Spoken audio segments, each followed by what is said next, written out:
Assalamualaikum warahmatullahi wabarakatuh. Apa kabar? Kembali berjumpa dengan saya, Hersy Beno Arif dari Forum News Network. Anda masih ingat ya dengan MKC, ini terdakwa penistaan agama yang kini tengah menjalani sidang di Pengadilan Negeri Ciamis, Jawa Barat.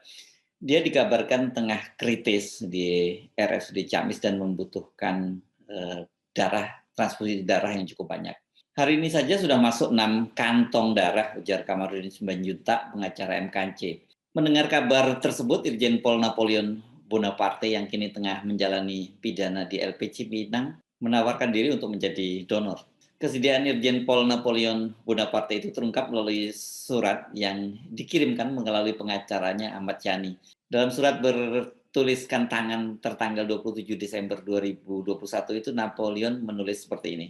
Cipinang 27 Desember 2021, YTH MKC di Ciamis.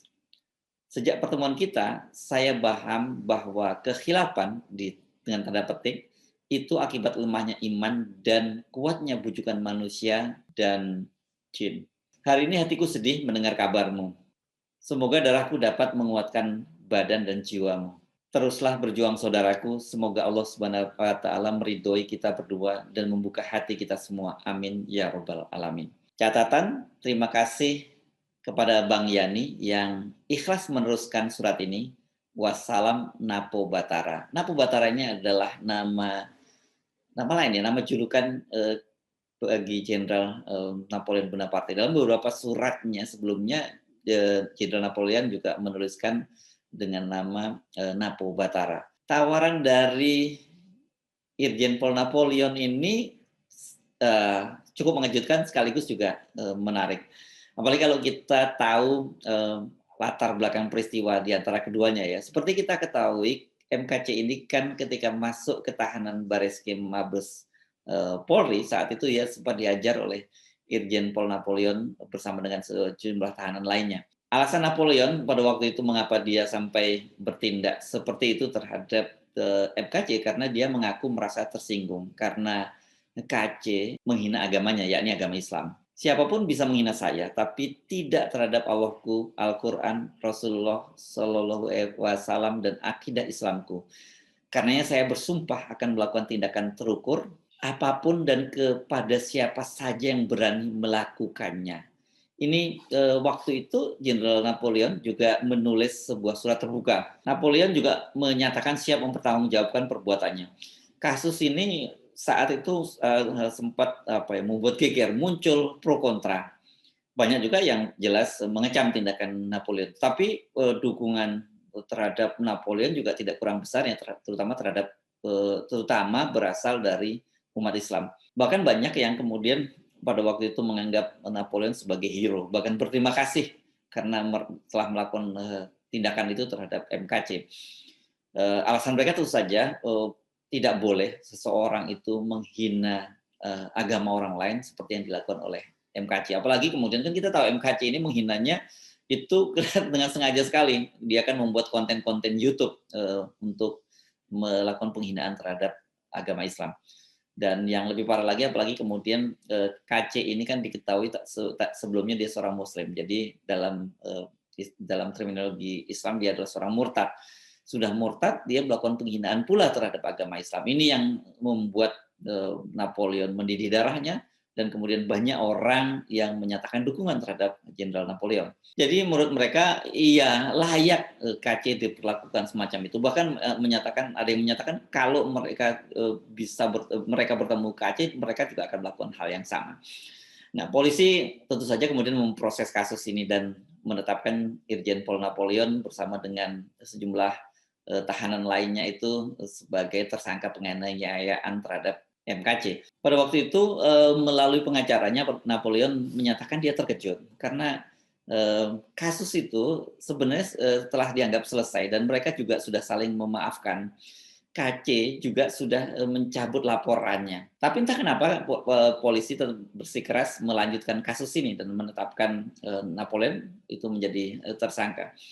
Setelah kasus tersebut, itu dikabarkan bahwa Jenderal Napoleon dimasukkan ke ruang isolasi sementara MKC itu kemudian juga dipindahkan ke Polres Ciamis ini selain kata polisi untuk menghindari tindakan-tindakan yang tidak diinginkan atau kejadian-kejadian yang tidak diinginkan selanjutnya, eee, di samping itu juga, MKC ini akan disidangkan di Pengadilan Negeri Ciamis. Jadi akan lebih dekat kalau lebih mudah kalau dia ditahan di Polres Ciamis. Nah, berdasarkan keterangan dari Jenderal Napoleon itu melalui pengacaranya, Dr. Ahmad Yani, sesungguhnya hubungan antara Napoleon dengan KC setelah peristiwa itu berjalan sangat baik. Jadi agak mengherankan mereka juga mengapa kemudian kasus ini meledak ke permukaan dan kemudian bahkan kemudian sampai dibawa ke ranah hukum. Sebagai bukti bahwa hubungan keduanya sangat baik itu saat meninggalkan tahanan Bareskrim itu KC itu sampai 2 kali memeluk Jenderal Napoleon sambil menangis.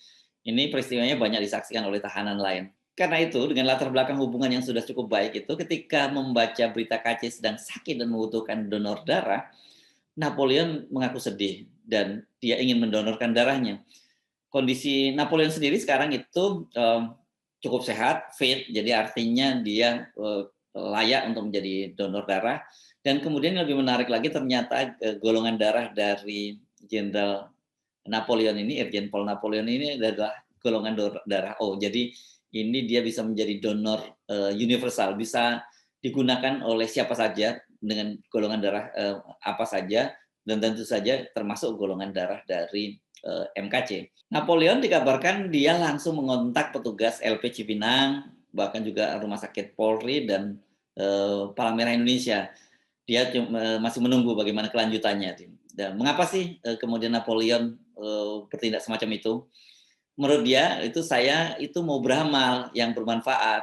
Saya juga ingin agar KC itu kembali sadar dan kembali dari kesesatan. Ini tegas Napoleon. Ini menarik ya. Rupanya tetap saja Napoleon berusaha mengembalikan KC ke jalan yang benar gitu setidak-tidaknya menurut keyakinan dari Jenderal Napoleon. Jadi artinya memang motivasi dulu dia ketika marah kepada KC yang sampai kemudian menghajar KC adalah motivasi keagamaan dan sekarang pun ketika dia ingin menjadi donor itu selain masalah kemanusiaan itu juga didasari oleh motif keagamaan juga. KC hari Jumat lalu itu sempat pingsan di persidangan dan kemudian dia dilarikan ke rumah sakit umum daerah di Ciamis. Dia menurut pengacaranya menderita penyakit demam berdarah dan tifus. Kondisinya sampai sekarang masih belum stabil dan sangat mengkhawatirkan. Nah, di luar kasus-kasus lain, di luar sakitnya KC, di luar kemudian pernah terjadi adanya penganiayaan atau media menyebutnya dihajar oleh Jenderal Napoleon. Sebenarnya apa yang dilakukan oleh Jenderal Napoleon itu tentu saja sangat menarik ya menurut saya dan juga bisa menjadi contoh bagi kita semua. Dalam soal kemanusiaan itu kita tidak boleh melihat adanya perbedaan termasuk perbedaan keyakinan. Namun soal akidah, nah ini yang saya kira perlu kita kembali ingatkan, jangan sekali-kali menyinggung apalagi menistakan agama lain. Soal ini sangat sensitif di tengah di bangsa kita ini kan bangsa Indonesia ini adalah bangsa yang sejak awal para pendiri negara ini, para founding parent kita ini menyadari bahwa kita adalah bangsa yang bineka. Jadi bineka baik mulai dari suku, bahasa, ras dan juga keyakinan. Jadi karena itu saya kira jangan sampai kemudian ada orang yang bisa dengan enaknya menistakan agama orang lain.